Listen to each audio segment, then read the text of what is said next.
So welcome. I am so glad you are here. I am going to, go to the next slide. This is my information you can see on the screen. This information is also in my handout. So please feel free to email me if you have questions. You can follow me on Twitter. My website is listed down there below. The notes are loaded in this session, and I believe loaded through the Alleluia conference website, but they're also on my website. So there's lots of places where you can find this information that we're going to be experiencing today.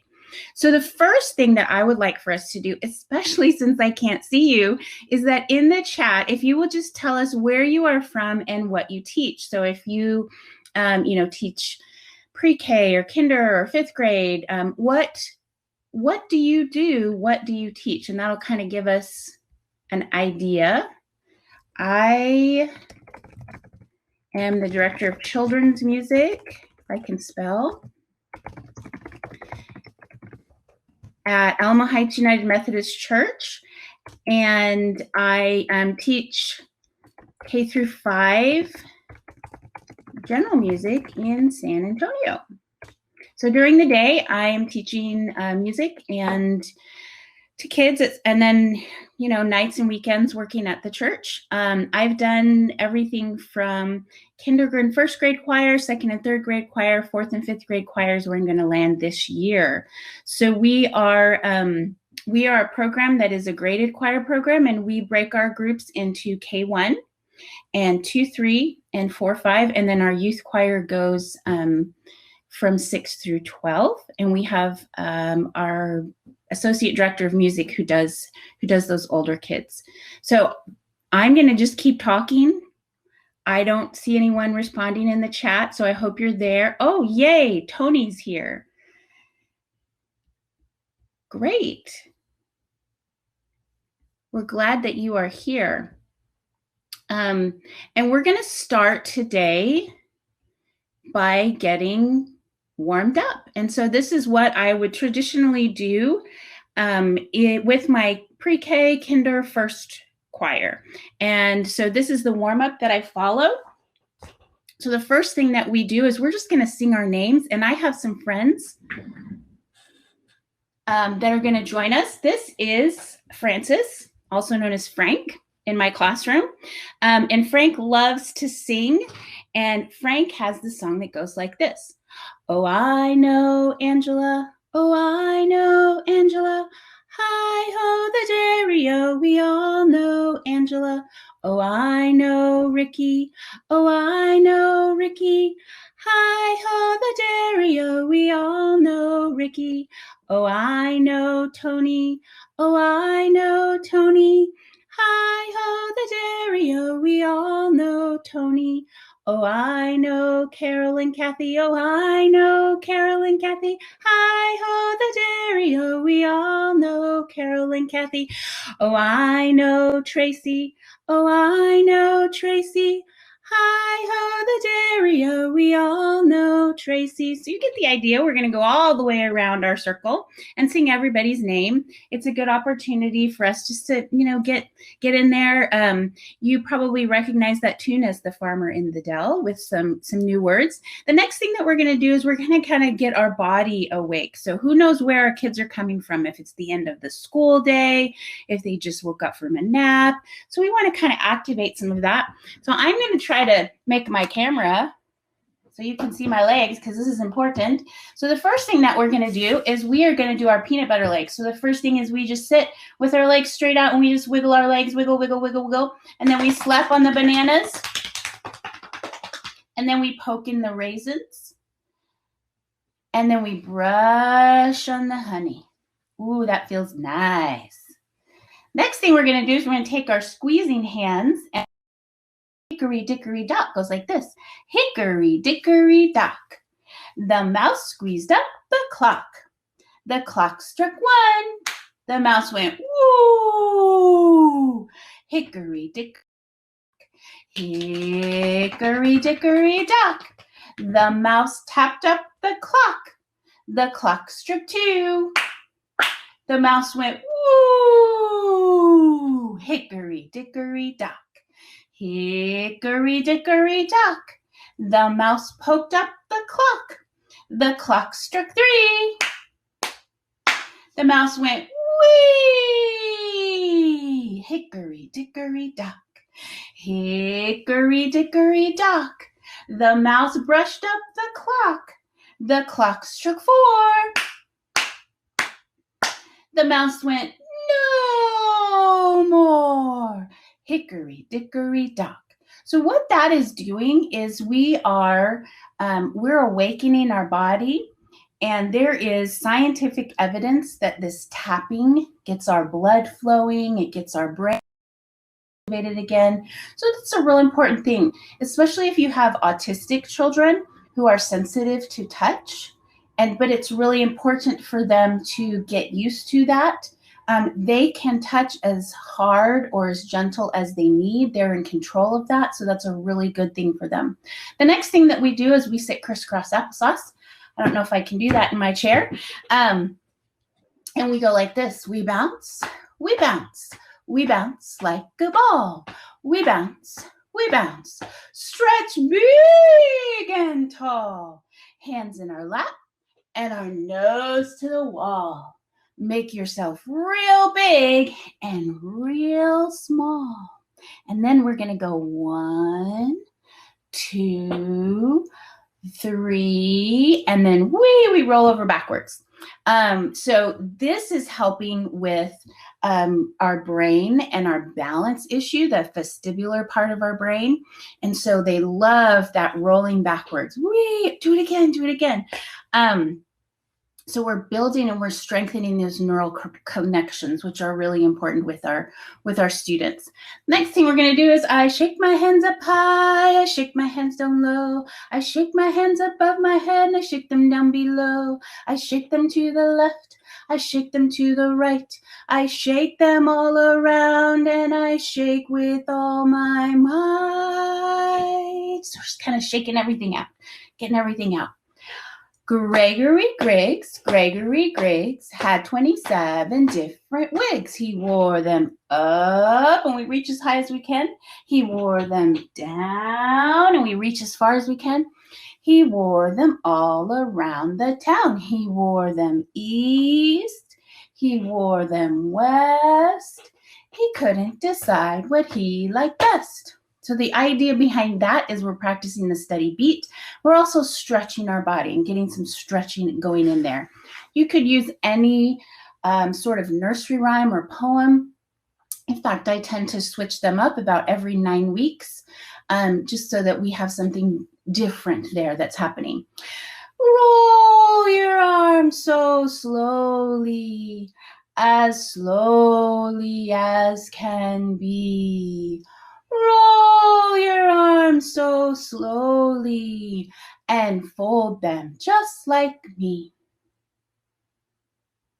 It's very difficult for younger children to wait patiently. If you work with younger children, you probably already know this. This is not new information. So this is an activity that helps us practice that waiting. How long is Miss Leonhardt going to wait? Or Miss Angela if I'm at church?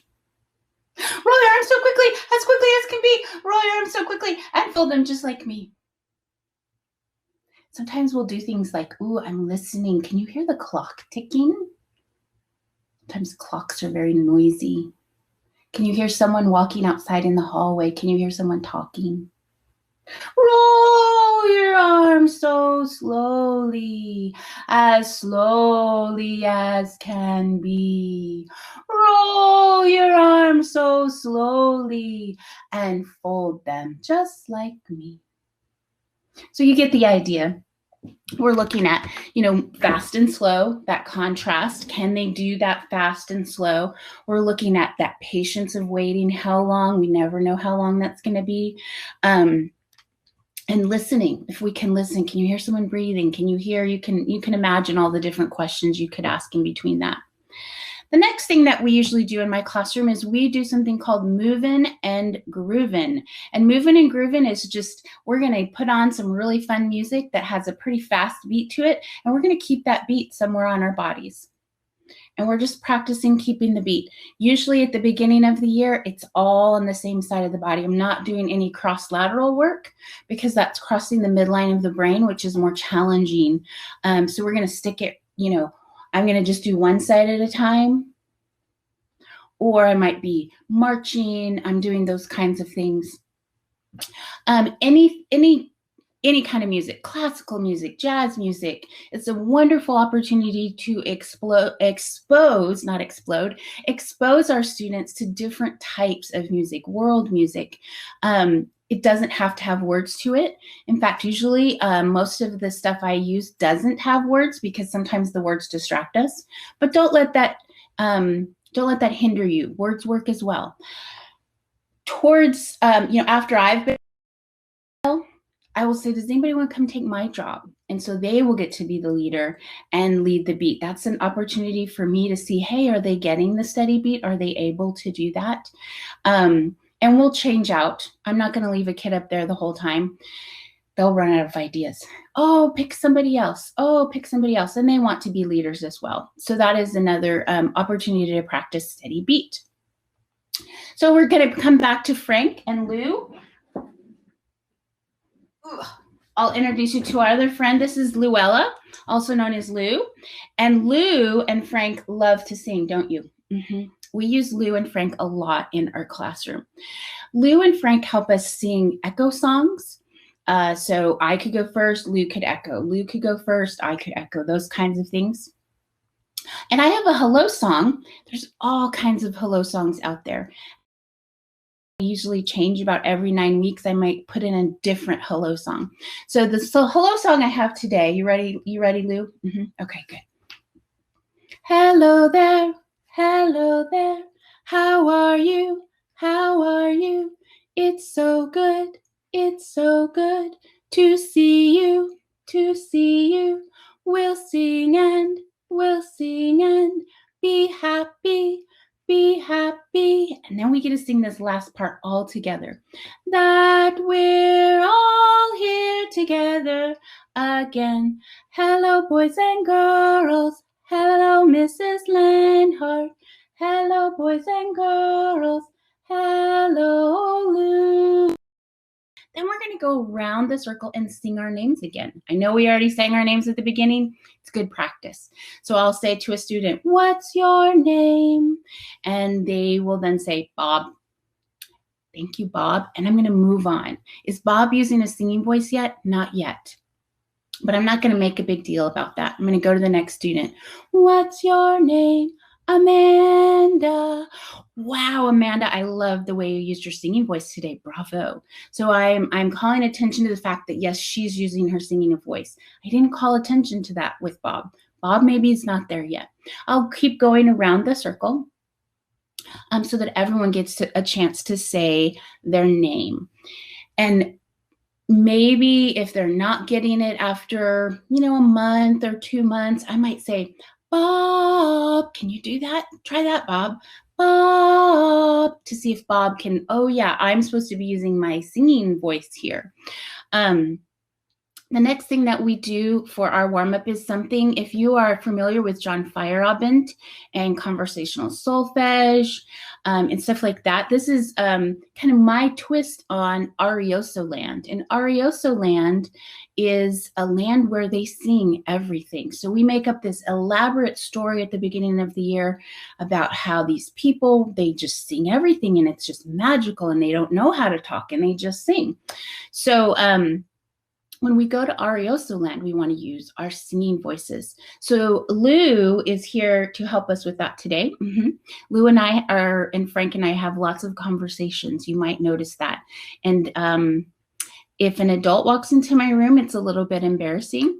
But for students, it totally works. And especially for your younger students, to have conversations with your puppets, totally normal. So Lou, what should we make up a song about today? Should we ask the people in the chat? Okay, so in the chat, somebody tell me, what do you want to make up a song about today in Arioso land? It could be about anything. Food, person, dinosaurs, Spider-Man. We get it all. They're thinking, Lou.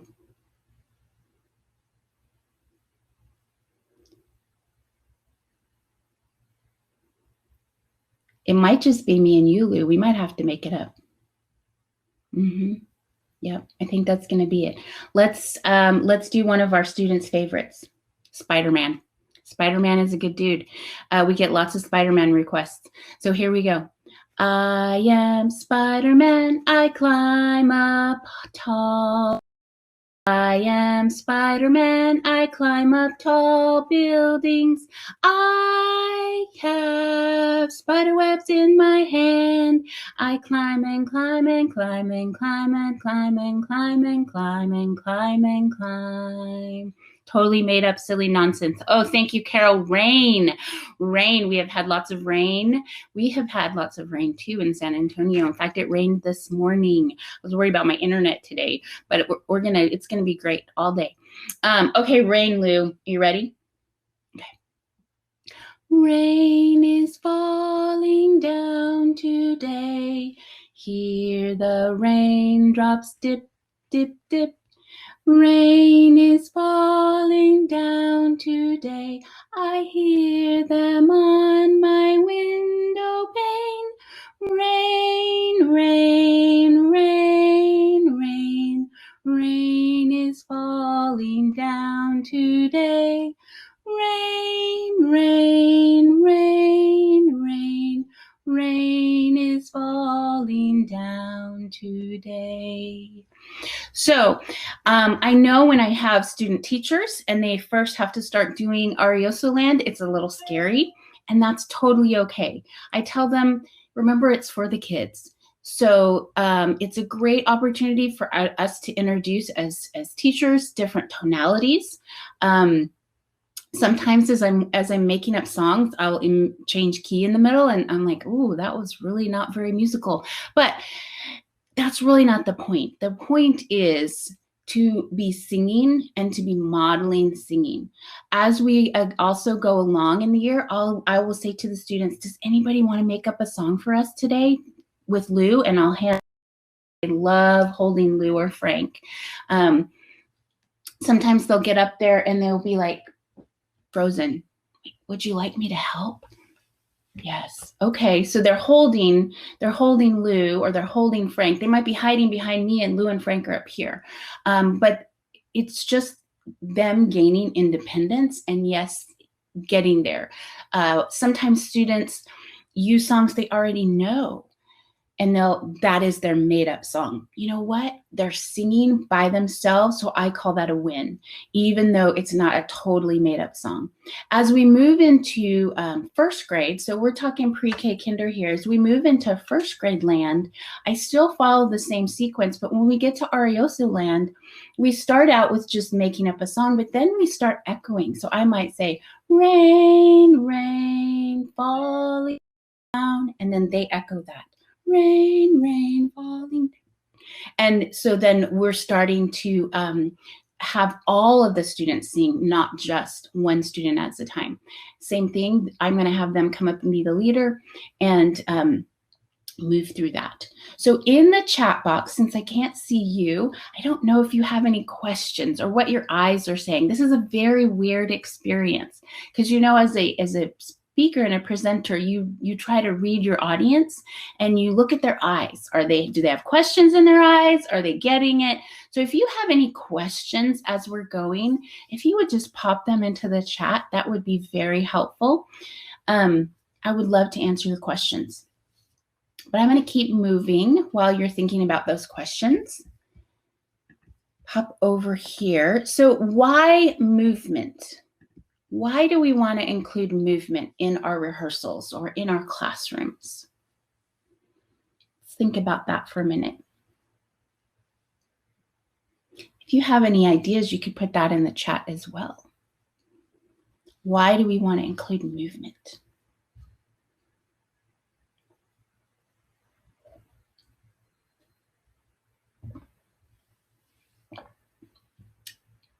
Well, if we look at learning research, learning theories, we know that children, especially younger children, learn best by doing. They learn best by not only seeing it and hearing it, but doing it. And so movement helps us in that respect. When we're doing fast and slow, if I'm just, having them listen to fast and slow, if I'm having them do fast and slow, that's going to make a stronger neural connection in their brain to really understand what fast and slow is. So that's really an important reason why we should include movement in our classroom. Another important reason why we should include movement in our classroom is because just the way kids are wired. So our attention span, the research tells us, is our age plus or minus 2 under optimal conditions. So if I'm 5, my attention span is 5 minutes long. I could add 2 minutes to that if I'm having a really great day. So now I'm up to 7 minutes for something that I can totally attend to and focus to for 7 minutes.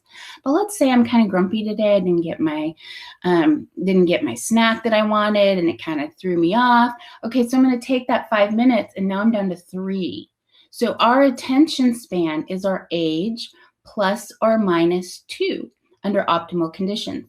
Now, another thing that research has shown us is that we max out at 15 minutes. So you can't think, well, I'm 46 or I'm 55, so my attention span is 55 minutes. It's really not. We max out at 15 minutes for our attention span.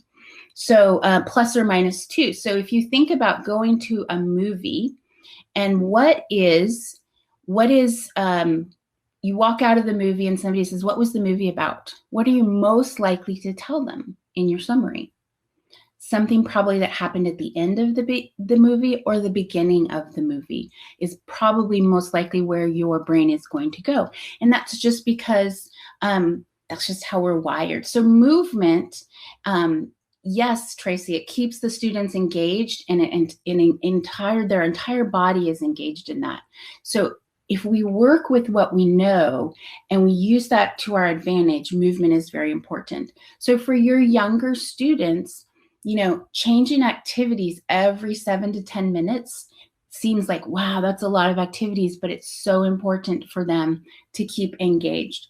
When I start having behavior problems, I have to go back and ask myself, why? Have I been sitting too long? Have I not been moving enough? Have they already checked out? Now, that doesn't mean I can't come back to that activity that I'm doing, but I might do this for about 10 minutes, and then now we're going to stand up and we're going to do a dance, which is exactly what we're going to do right now. So because you've been sitting and I've been sitting, so here's some of my favorites. We have Shape, Wiggle, Go, Giants and Pixies, The Syncopated Clock, Let's Twist, or Shake and Stop. Those are some of our choices. So I know that I can't see you, so I'm just going to trust that you are going to be brave and stand up wherever you are and do this with me so I don't have to do it alone. And we're going to start with Shape, Wiggle, Go. So the first thing you need to do is make a shape. Move my chair out of the way here. So let's try that. Make a shape. Make a different shape. Make a different shape. Your shape can be exactly like my shape, or it can be totally different. I'm hoping you can hear my sound. Can you hear sound? Yes. Okay. Make a different shape. New shape. New shape.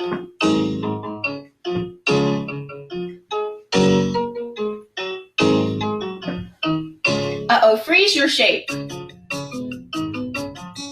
Wiggle your shape. Can you travel with your shape? I have a very small space here.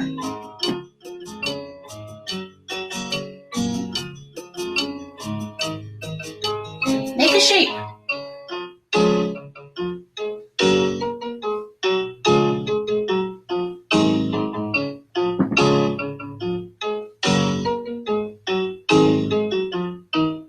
Uh-oh. Wiggle your shape.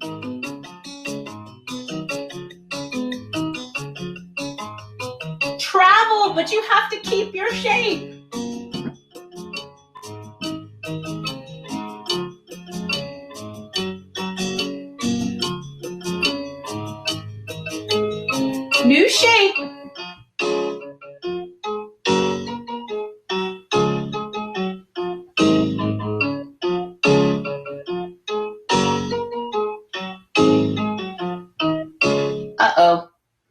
Wiggle your shape.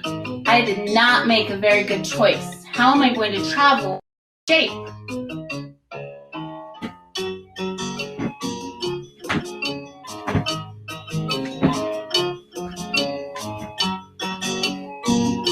Very difficult.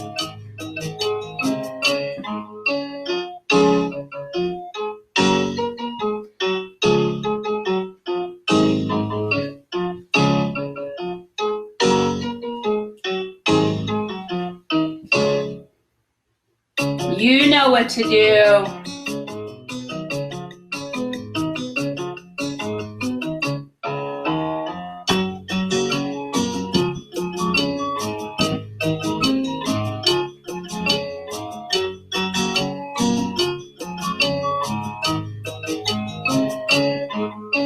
Last one.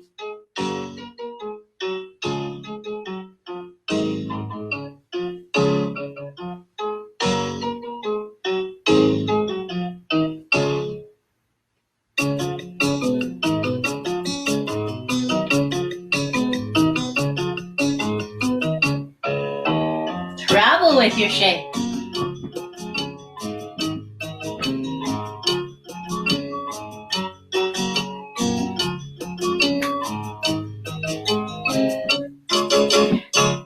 Excellent. I hope that you were shaping and wiggling and going with me. That music is in the notes, and you can find it on iTunes, Carrie Lynn Nichols, and you understand the title now. Usually, I just have my students start by saying, let's make a shape, make another shape, make another shape. I purposely do a shape that's hard to travel with because the students will do that. So I want to model for them that, you know what? Oh, I made a bad choice. I have to live with it. But how do I make it work? How do I problem solve? So you've got a couple things happening in there with that. So the next one that we're going to do is called the Giants and the Pixies. Now, that's not really what it's called. It's called the cross dance. But for my kindergarten, a story about this very magical land where there are giants, very, very big people, and pixies, really, really small people that like to fly around. And the pixies are afraid of the giants, but all the giants want to do is be their friends. But they're so big that the pixies are afraid of them. Now, when the giants move, if you were really, really huge and tall, how would you move? Probably move pretty slow. You're not going to probably move really fast. But pixies, they're really small, so they're going to move really, really fast. So whenever we hear the really, really slow music, that's the giants. They're marching. They're looking for a friend. They want a friend. Whenever we hear the fast, that's going to be the pixies, and the giants freeze. So when the giants when they hear the fast music, they freeze. The pixies have to be frozen when the slow music is happening, because if they're frozen, then remember, they're afraid of the giants. They don't realize that they just want to be their friends. So if we were in a live situation, or even if we were in a situation where I could see you, I would say, you know, half of you be the giants. So I might say in my classroom, the boys are going to be the giants and the girls are going to be the pixies. Or I might say the people wearing red are going to be the giants and the people wearing blue and purple are going to be the pixies. So you get the idea. You can divide that however you want, but basically you want half and half. This is also, by the way, a great activity if you ever have a parent night or if you have parents in your classroom. It's a great activity for the parents and kids to do together, because the parents can be the giants and move slow, and the kids can be the pixies and move fast, which parents are okay with that. All right, so let me see here. Let's get our music started for the giants. And whoops.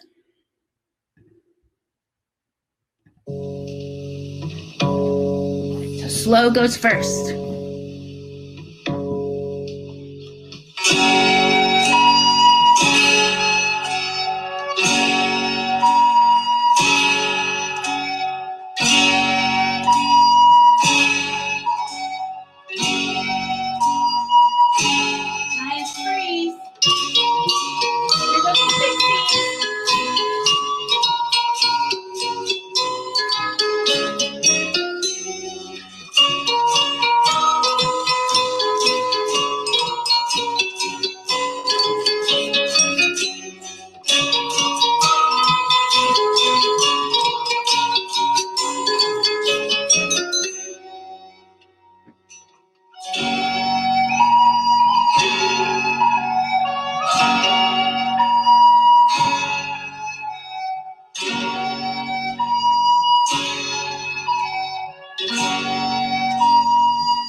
you get the idea there. We're not going to continue with that.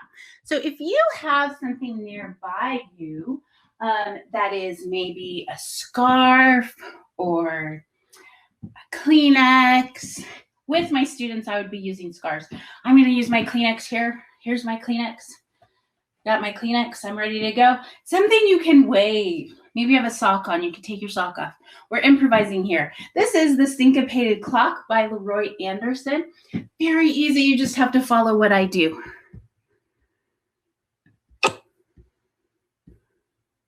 Maybe.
So a great opportunity to introduce students to different music, to help them practice the steady beat, throwing and catching, traveling safely in their own spaces, and just a great piece of music for that. All right, we're going to go on. I'm looking at our time here. We're going to look at Let's Twist, and this comes from a collection by Growing in Grace. Their fall curriculum is called Short Stories, Tall Truths, and they've divided that into a preschool and an elementary. Preschool could really be like lower elementary, pre-KK, and then elementary 2 through 5 when you're looking at that curriculum. So let's twist, and it is going to tell us exactly what to do.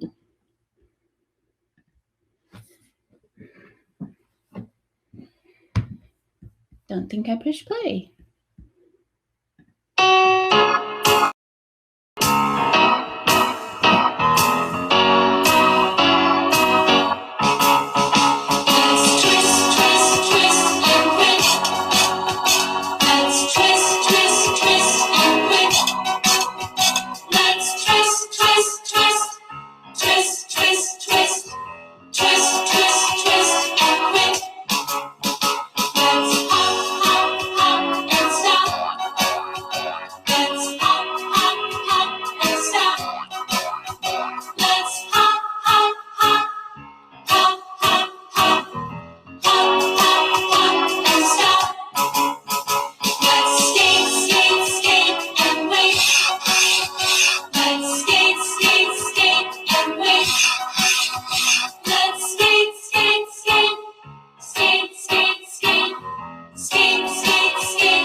fun piece there.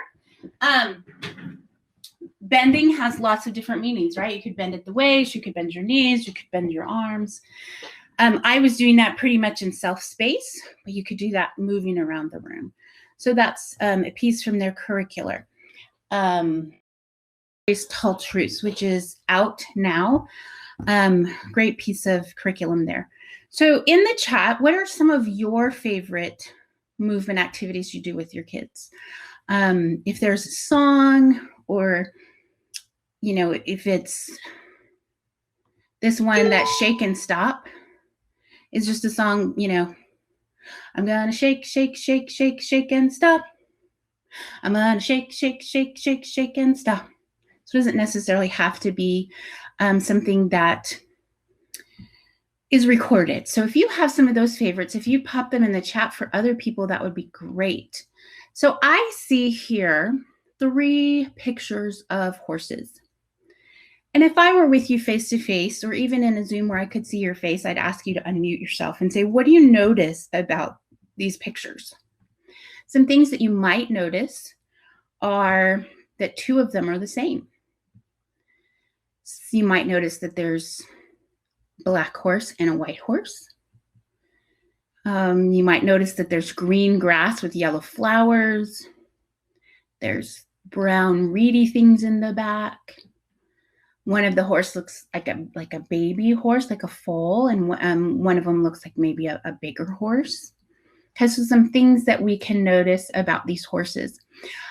This next piece is The Wild Horseman by Robert Schumann. And it's a great opportunity for us not only to move, but for us to look at form and to label same and different. So obviously the 2 black horses have the same music, and the white horse has a different kind of music. So we'll listen to this first in my classroom, and then we'll again divide into 2 groups, and some of us will be the black horse music and some of us will be the white horse music. Now, it doesn't have to be a black horse or a white horse. It could be you know, a polka dotted horse. It could be a brown horse. These are just some of the pictures that I found online. So this is a very short piece. Let's just listen to it really quick, 32 seconds, and see if we can hear those 2 differences.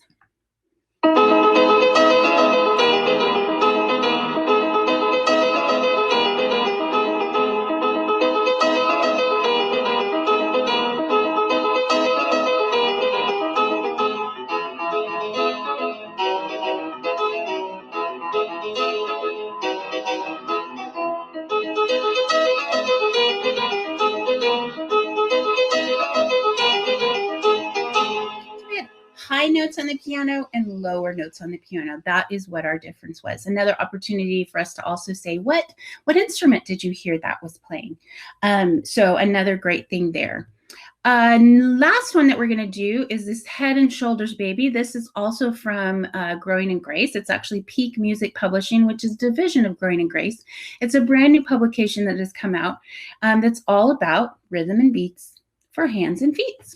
So you may be familiar with Head and Shoulders Baby. So let's go ahead and let's just do what they tell us to do.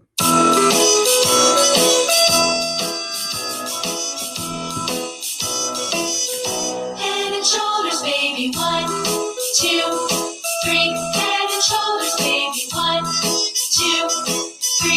Head and shoulders, head and shoulders, head and shoulders, baby, 1, 2, 3.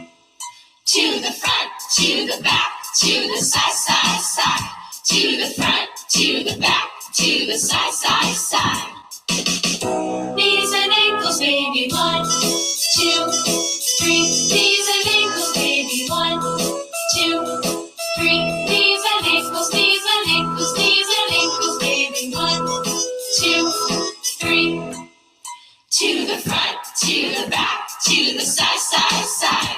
To the front, to the back, to the side, side, side. Head and shoulders, baby, 1, 2, 3. Head and shoulders, baby, 1, 2, 3. Head and shoulders, head and shoulders, head and shoulders, baby, 1, 2, 3. To the front, to the back, to the side, side, side. To the front, to the back, to the side, side, side.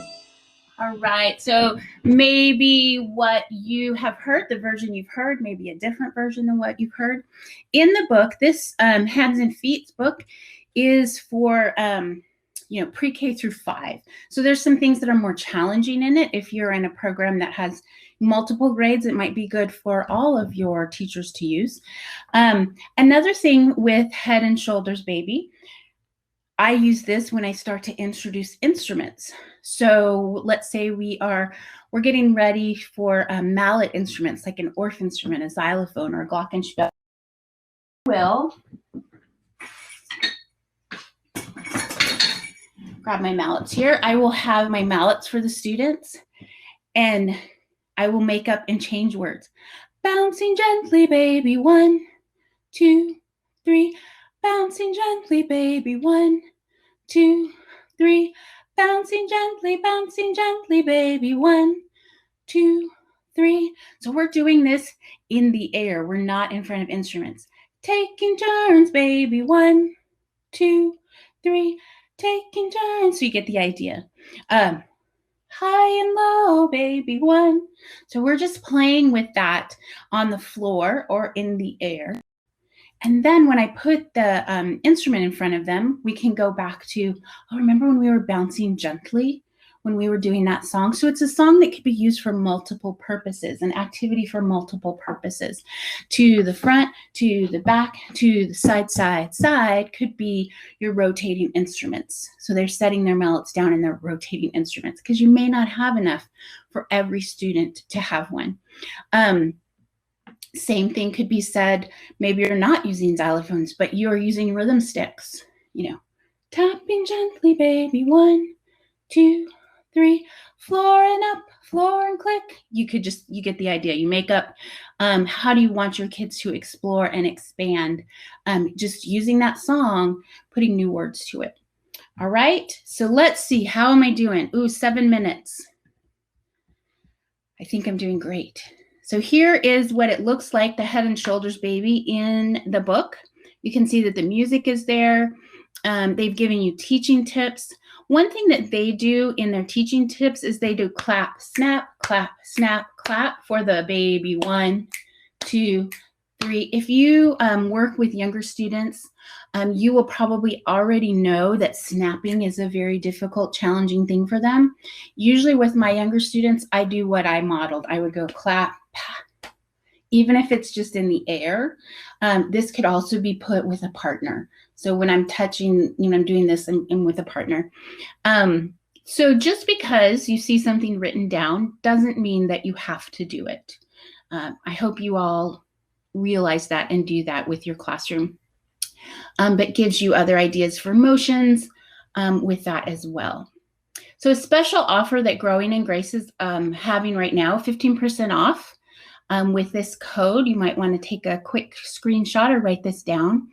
So the short stories called Truths curriculum, any of their Hands and Feet, Rhythm and Beat that we looked at. They have other publications. We Can Sing, their hymn discovery series, the Let All Children Sing, and then just their individual anthems. So if your church is looking for things for the fall, these are wonderful options. Again, the preschool curriculum, think pre-K, K, maybe first grade. And then the elementary curriculum is really appropriate for 1st through 5th grade as you're looking at that. I know when I started looking at the Growing in Grace curriculum, we purchased that pre-K curriculum for our K1-2, and it was a little young for them. So just keep that in mind. And if you're familiar with their curriculum, you know what works best for you. All right, here is my contact information again. I'm in San Antonio, Texas. Please feel free to email me anytime with questions, or if you get home and you're looking at your notes and say, I don't remember what that meant. Can you help me with that? Or, I'm looking for, do you have any thoughts? You can also go to my website, Mrs. Leonhardt's Music Room. I tell my students, what's my name? Mrs. Leonhardt. What do I teach? Music. In a room or outside? In a room. And so if you get anywhere close to that, even if you don't remember the ending part, you will find Mrs. Leonhardt's Music Room. Again, I thank you for joining me today. We have just a few more minutes left. If you have any questions, to pop in the chat, I would love to answer them. Or if you want to say hello to someone who you see online, because you have it, and it's a weird thing in a virtual space. If we were in face to face, you could turn to that person and say, "Oh, I haven't seen you since last year at conference, and how's this going? And how's that going?" So I hope that you will get some of that at least through the chat today. So I have more sessions coming up if you'd like to join me, or I know there's lots of good offerings for you to check out. But that is all I have for today. I'm going to stay on in case there's any questions, but I think your next session starts at 10:15, so you have a little bit of a break. I'm assuming there's a virtual exhibit hall maybe that you could go check out if you wanted to, or go get a cup of coffee. I'm going to go ahead and stop sharing. Well, I'll leave my screen up just in case you still need that information. Okay. My drink of choice is hot chocolate.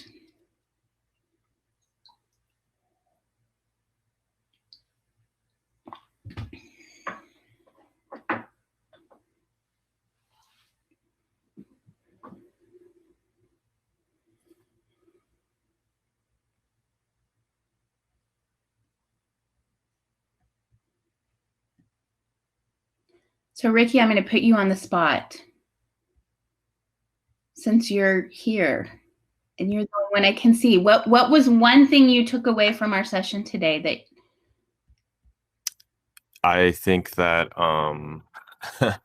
that little kids, like especially elementary, need lots of movement involved, or they get bored very easily. And I've seen that quite a bit in children's ministry as well, back when I used to help a lot in high school. So that is probably the biggest thing, because I agree with that. Every time we would do something that required them sitting, they'd get, itchy and like want to get up and like move around and stuff. So yeah, for long periods of time. It's really chunking it. Yeah. I'm gonna do this and then I'm gonna come back to that for 5 minutes. Yeah. That is so true. So true. Okay, I'm gonna stop sharing my screen. And it looks like we don't have any questions. So I'm going to go ahead and push stop broadcast. All right. Thank you, anyone who's still out there, for joining us today. Hope you have a good conference.